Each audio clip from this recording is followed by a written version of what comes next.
being lost at an airport with multiple terminals and inconsistent connections. Don't you feel the need for a map or known landmarks?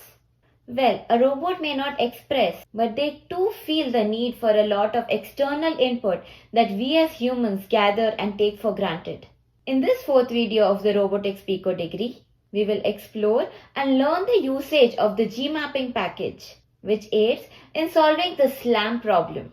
SLAM is one of the most challenging and intense fields of research in robotics, in which the robot creates a map of the environment in which it needs to operate, while parallelly estimating its position and orientation in that built map. Both localization and mapping is essential to allow a robot to perform complicated tasks that require navigation from point A to point B in static as well as dynamic environments.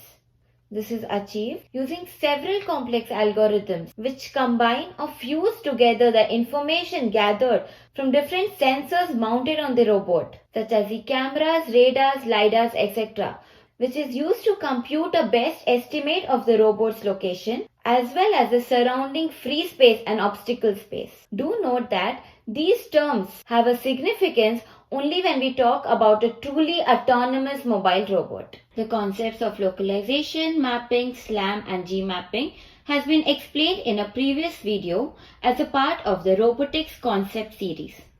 The link of the video is given in the description. You can also press the icon above. Do watch the concept video if you need a refresher of these topics, else you can continue with this video for the implementation of G-mapping. In this video, we will teleop a Stark robot in the VBot simulator using keyboard and create our own map using the LiDAR data, GPS and IMU mounted on the robot. We will then save the generated map or the occupancy grid in a file using the map server package. This map will be used in the further videos of the series for navigation and obstacle avoidance. Now let's take a glimpse at what you learn by the end of the video before we finally hop on to G-mapping. When you launch the master launch file from our Robotics Pico degree repo, you will see the following map of the home world open in Arvis, where we have already created a map for you using G-mapping. It's a perfect map or an occupancy grid where the environment is discretized into a matrix of cells where each cell is assigned a value that represents the probability that the cell is occupied by an obstacle. We can even move the robot around. It will be able to localize itself precisely in this map. The corresponding PGM and YAML file is also available.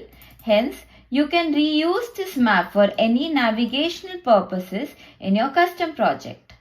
In the next 5 minutes, you will also be able to create your own map in the same way using G-mapping, which is a package that provides laser-based SLAM as a ROS node.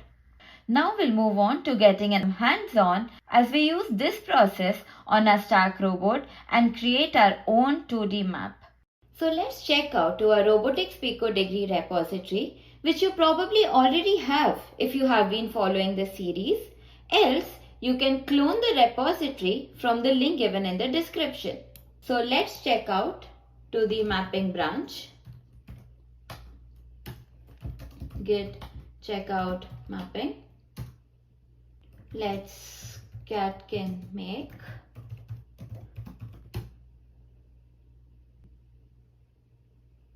And open the code.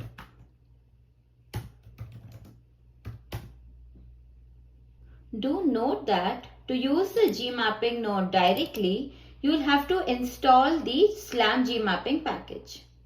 We have already provided you this package in our package.xml. Hence, if you run the rosdep command as explained in the first video, you will have the package installed for you. So let's take a quick recap of what we already have in our master launch file from the previous videos and anything new that we have added to aid us in the process of G-mapping. This launches the home VBots world, which contains a home and a Stark robot proto. The robot description launches the robot URTF or the robot Zacro file with a description of the different frames and links in the robot. This anti-RViz was explained in the second video of the series. Here we publish the continuous link nav link at the same position as the base link. In the third video, we learned how to navigate the robot wheels and actuators using keyboard keys and publish the dynamic transform of the continuous joints on the robot such as the linear joint, camera, etc. In this video, we have created a localization node that publishes the base link and the LiDAR link transforms required as inputs to perform G mapping. And then we load the saved map in a YAML format using the map server package. This map server loads the map that we have already created. Hence, we will comment this for now, as we will again go through the entire process of creating a map using the Gmapping node. Let's look at a flowchart that will help you understand the steps that we will follow in this process. So we'll first launch the master launch file that we just looked at, in which we will also start the localization node. On another terminal, we will start the SLAM Gmapping node and provide it with the laser sensor data as input. In the VBots world, we will teleop the robot. As the robot moves, we will see the map getting created because of the Gmapping node.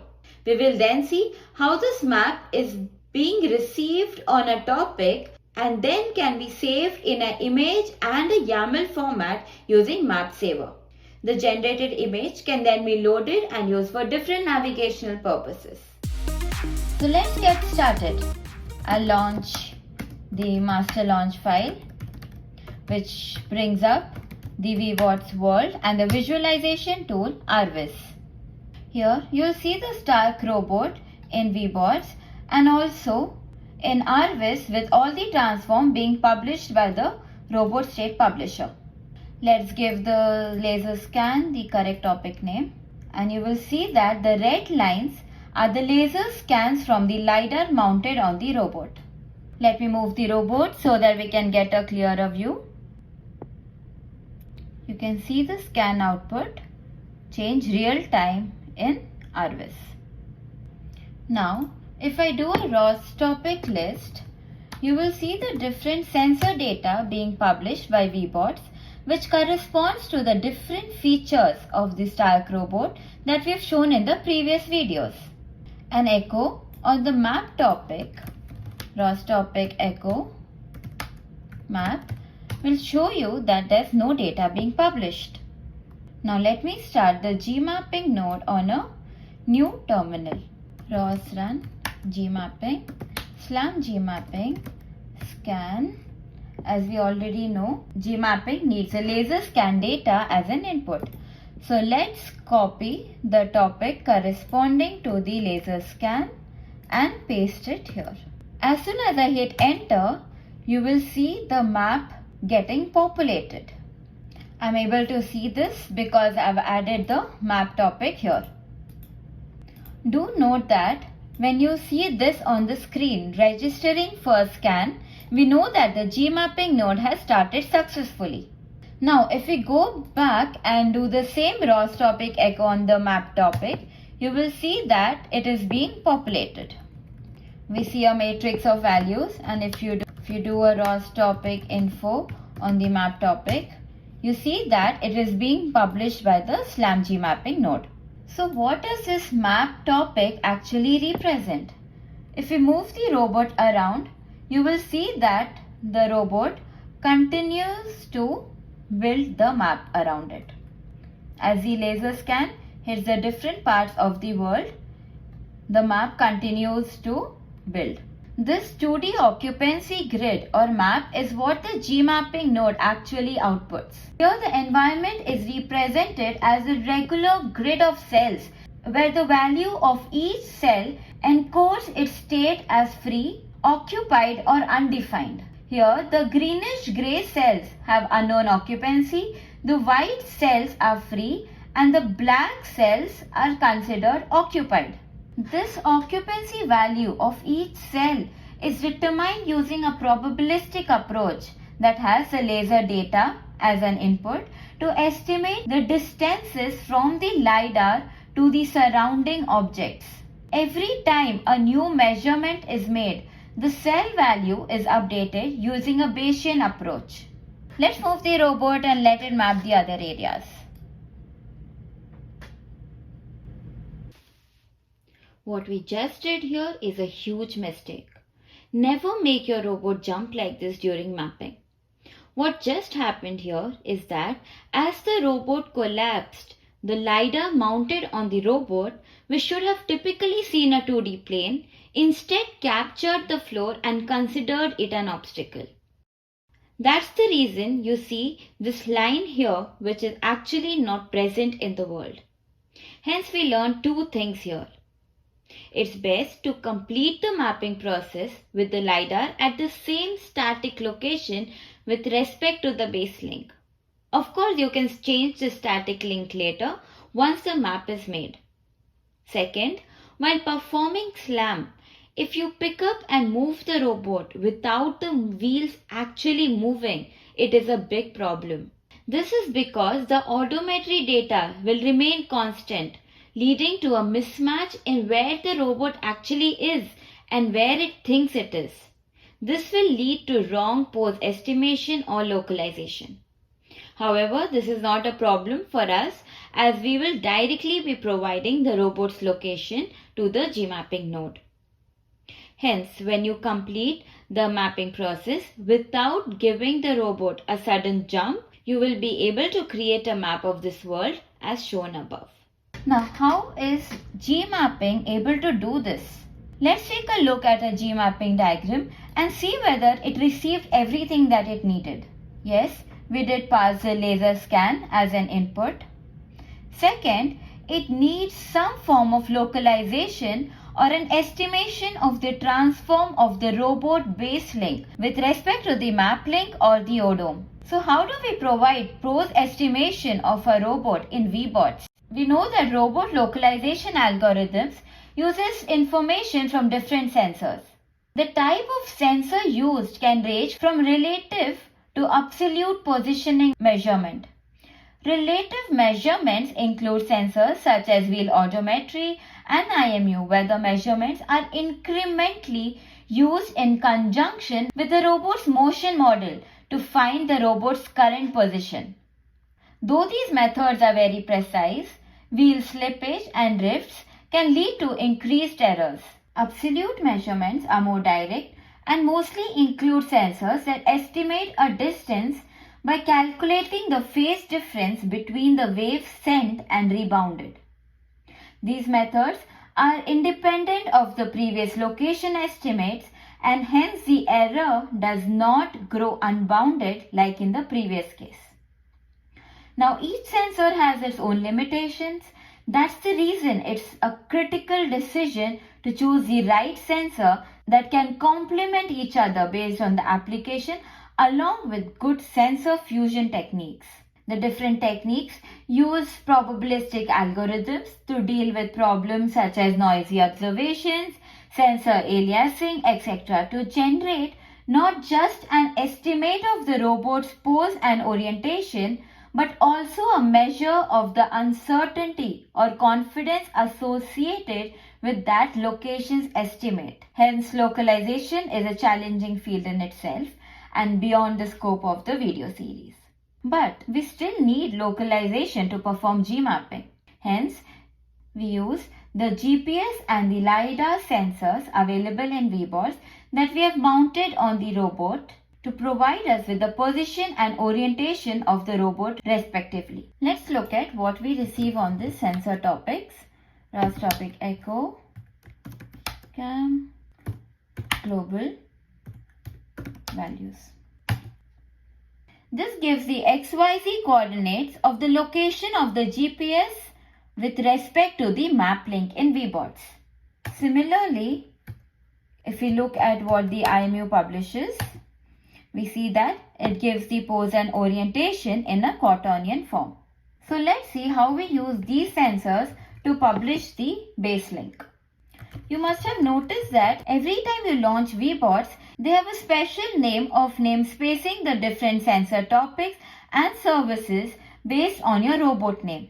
Hence, to be able to subscribe to these sensor topics, we need this dynamically generated name. And VBots has made it easy by publishing this name in the topic model name. And this is what we'll use. So going to our localization file, we subscribe to the topic model name, and in the callback, we save the namespace as robot name. We then use this robot name to initialize the subscribers for the GPS and the IMU topic. Hence, whenever we get values on these sensors, their callbacks will be triggered. Once a callback is triggered, we save the position XYZ from the GPS and the rotational quaternion. Here, we use the transform broadcaster package to broadcast the transform between the map and the base link. Do note that to use this package, you need to include TF transform broadcaster in your header file. Here, we create an object of transform broadcaster that is used to send the transformations over the wire. We then create an object of transform package and provide it with the XYZ pose and the rotation. Here we care only about the role, which has been converted from quaternion to Euler using this function. Now, once we have the transform containing both the pose and the orientation, we finally use this object to send the transform. Here we basically need 4 arguments. First, we pass the transform itself, and we need to give the transform being published a timestamp. So we'll stamp it with the current time. Then we pass the name of the parent link and the child link. Do note that the parent link comes before the child link. Hence, using the GPS and the IMU, we successfully publish the map to base link, which is used as localization by the gmapping node. So what else does gmapping need? It still needs one of the most important links, and that is the laser link with respect to the base link. As already explained, we estimate the map with respect to the base link, but the information that we use to know how far the robot is from the environmental objects, we use a laser scan. Hence, it is very important to know where the laser or the LiDAR is with respect to the base frame of the robot. We also do that in a localization node. Here, again, we use a similar concept of the transform broadcaster to publish the transform between the base link and the LiDAR link. We set the XYZ coordinates at 0, 0, 0 and rotate the LiDAR position by a pitch of 180 degrees. Now, how do we know the link name that corresponds to the laser scan topic that we have passed to the gmapping node? For this, we will perform a ROS topic echo on a laser scan topic.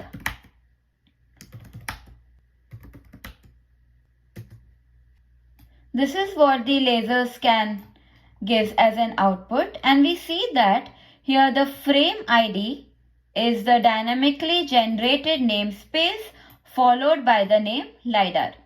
Hence, we use the same name where we fetch the namespace in the robot name here followed by LiDAR. This link is used by the gmapping node to process its data and give us this map. We can do a ROS topic info on the laser scan, and you'll see that it is being subscribed by the SLAM gmapping node. You can move the robot around a little more if you want to further enhance the map.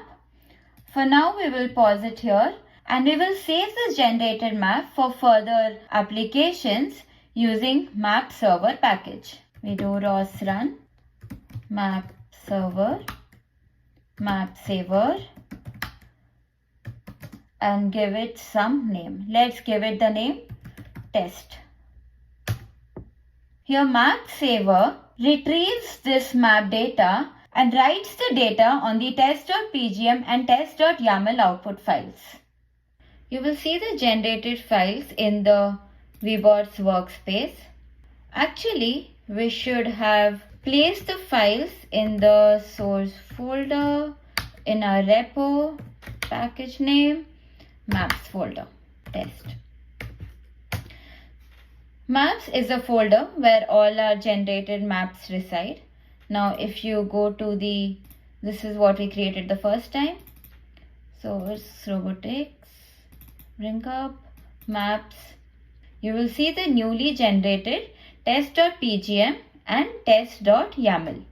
The pgm file contains a pictorial representation of the map that we just created here.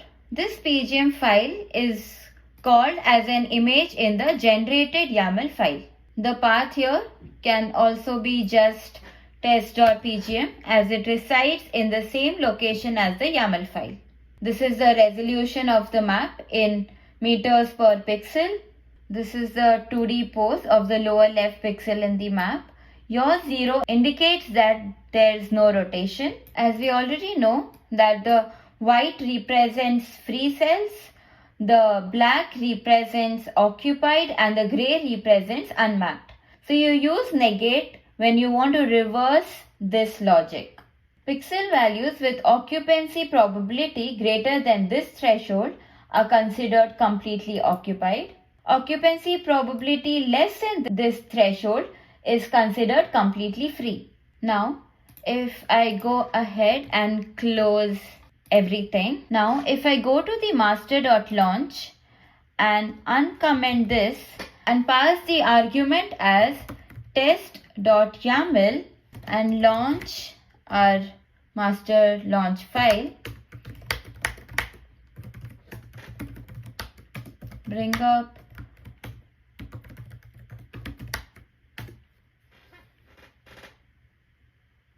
here we see that the map topic is populated with the occupancy grid data which was present in the form of the two files test.pgm and test.yaml, and we use the map server ROS node that reads the map from the disk and offers it as a ROS service. So this was all about using the SlamG mapping ROS node and map server. As you experiment with different SLAM algorithms, you will realize that these techniques come with a lot of challenges. Even small errors such as odometry can have large effects on later position estimates. For building consistent maps, the robot has to establish correspondence between the present and the past positions, which is particularly difficult when closing a cycle. Factors such as the hardware slippage, robot speed, frequency of map update, etc. can have varying effects on the map output. Hence, if you wish to play around with the different G-mapping parameters, there's another way you can use this package and add more flexibility based on your custom application. You can clone this repository in your project repo and call this launch file. Here you can experiment by modifying the value of these parameters. The meaning and importance of these parameters has been explained very well in this ROS wiki page. These include parameters such as map update interval, inverted laser, base frame, etc. Optimizing these parameters not only changes the time taken to perform mapping but also affects the accuracy of the map. So do experiment and let us know your results. Hope you like this video. Do subscribe and comment if you have any doubts or concerns.